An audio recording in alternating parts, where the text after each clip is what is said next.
સ્વતંત્રતા દિવસ નજીક આવે એટલે દેશભરમાં તિરંગા માટેનો ઉત્સાહ જોવા મળે છે।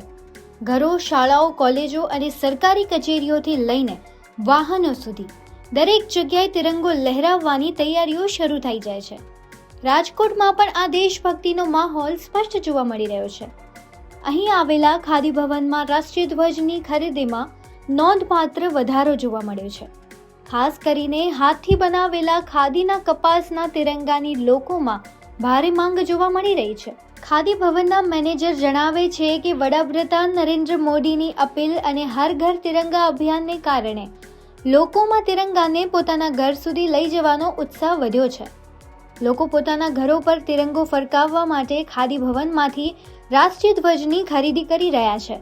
અહીં મળતા રાષ્ટ્રીય ધ્વજ ખાસ હાથથી બનાવેલા કપાસના હોય છે અને વિવિધ કદમાં ઉપલબ્ધ હોય છે।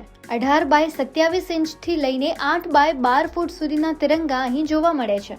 આ તમામ ધ્વજ KVIC એટલે કે ખાદી અને ગ્રામોદ્યોગ આયોગ દ્વારા મંજૂર કરાયેલા ધોરણો અનુસાર તૈયાર કરવામાં આવે છે।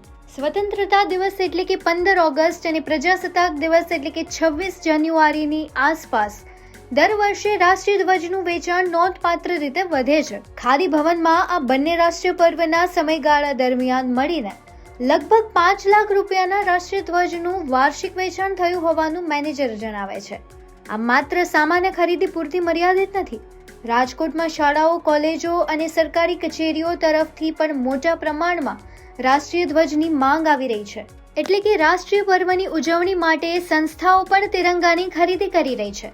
ખાદી ભવનમાં માત્ર ઘરો પર ફરકાવવા માટેના મોટા કદના તિરંગા જ નહીં, પરંતુ વાહનો માટેના રાષ્ટ્રીય ધ્વજ પણ ઉપલબ્ધ છે। કારમાં લગાવી શકાય તેવા સિંગલ અને ડબલ સ્ટ્રેન્ડ સ્પ્રિંગવાળા રાષ્ટ્રીય ધ્વજ પણ લોકો ખરીદી રહ્યા છે। તિરંગાની ખરીદીમાં જોવા મળતો આ વધારો માત્ર એક વેપારી પ્રવૃત્તિ નથી, તેની પાછળ લોકોની દેશભક્તિ અને રાષ્ટ્રીય પર્વની ઉત્સાહપૂર્વક ઉજવવાની ભાવના પણ જોવા મળે છે। રાજકોટમાં લોકો પોતાના ઘરો માટે તિરંગા ખરીદી રહ્યા છે, તો બીજી તરફ વિવિધ સંસ્થાઓ અને સરકાર વિભાગો પણ મોટી સંખ્યામાં ધ્વજ લઈ રહ્યા છે, જેના કારણે ખાદી ભવનમાં સ્વતંત્રતા દિવસ પહેલા રાષ્ટ્રીય ધ્વજની માંગમાં સ્પષ્ટ વધારો જોવા મળી રહ્યો છે। આ વચ્ચે રાજકોટમાં યોજનારી એક રેલી માટે પણ ખાદી ભવન તરફથી આશરે 75,000 રૂપિયાના રાષ્ટ્રીય ધ્વજનો પુરવઠો કરવામાં આવ્યો છે। એટલે કે આ વખતે રાજકોટમાં તિરંગાની માંગનો વ્યાપ ઘરો સુધી જ નહીં, પરંતુ જાહેર કાર્યક્રમો અને રેલીઓ સુધી પણ જોવા મળી રહ્યો છે।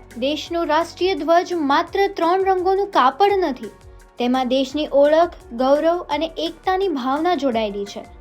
અને જ્યારે લોકો પોતાના ઘર, વાહન કે સંસ્થા માટે તિરંગો ખરીદે છે, ત્યારે તે માત્ર એક વસ્તુની ખરીદી નથી કરતા, પરંતુ રાષ્ટ્રીય પર્વની ઉજવણીમાં પોતાની ભાગીદારી નોંધાવે છે। રાજકોટના ખાદી ભવનમાં હાલ તિરંગાની વધતી માંગે એ વાતનો સંકેત આપે છે કે સ્વતંત્રતા દિવસને લઈને લોકોમાં દેશભક્તિનો માહોલ કેટલો ઉત્સાહભર્યો છે। 15 ઓગસ્ટ નજીક આવી રહ્યો છે અને તેની સાથે રાજકોટમાં તિરંગાની ખરીદી પણ વેગ પકડી રહી છે। ઘરો પર લહેરાતો તિરંગો હોય કે વાહન પર ફરકાવાતો નાનો ધ્વજ, દરેક જગ્યાએ એક જ સંદેશ જોવા મળી રહ્યો છે: દેશ પ્રત્યેનું ગૌરવ અને સ્વતંત્રતા દિવસની ઉજવણીનો उत्साह। आज़ादी के 75 वर्ष में जब नरेंद्र भाई मोदी ने पूरे देश के लिए अपील किया था कि खादी का तिरंगा, हर घर तिरंगा, घर घर तिरंगा, तब से लोगों को खादी भवन में आके लोग अपने घर के लिए राष्ट्रध्वज 2x3 का साइज का लेके पूरे देश में राष्ट्रध्वज फरकाते हैं। हमारे यहाँ भी राष्ट्रध्वज की बिक्री हर साल में 15 अगस्त में 5 लाख के करीब होती है, 26 जनवरी में भी 5 लाख के करीब होती है। हमारे यहाँ खुद प्योर कॉटन हैंडमेड राष्ट्रध्वज ही बन के आता है। कर्नाटक हुबली संस्था से जो KVIC अप्रूव्ड है। मार्केट में प्लास्टिक के राष्ट्रध्वज वगैरह भी बिकते हैं जो हमारे संविधान में लीगली है ही नहीं। आप राष्ट्रध्वज हिंदी हैंडमेड के सिवा अपने घर में नहीं फरका सकते हैं। और हमारे यहाँ छोटे में छोटी साइज 18-27 इंच से लेकर 8 बाय 12 फुट तक के राष्ट्रध्वज मिलते हैं जो गवर्नमेंट अप्रूव्ड ही होता है। और इसके लिए लोग अभी कार के लिए और अपने शोकेस में रखने लिए single stand, double stand, spring के राष्ट्रध्वज भी ले जाते हैं। और लोगों का ये बहुत ही राष्ट्र प्रेम छलकाता है। और हर दफा लोग अपने घर के लिए भी ले जाते हैं और हमारे कॉरपोरेशन वाले जो अभी 2-3 दिन में उसकी रैली करने वाले वो भी कल 75,000 के राष्ट्रध्वज के ले गए हैं और दूसरी शाला कॉलेज गवर्नमेंट ऑफिस इत्यादि में भी राष्ट्रध्वज की बिक्री खूब है और लोग भी अपने घर के लिए उत्साह से ले जाते रहे। Thank you.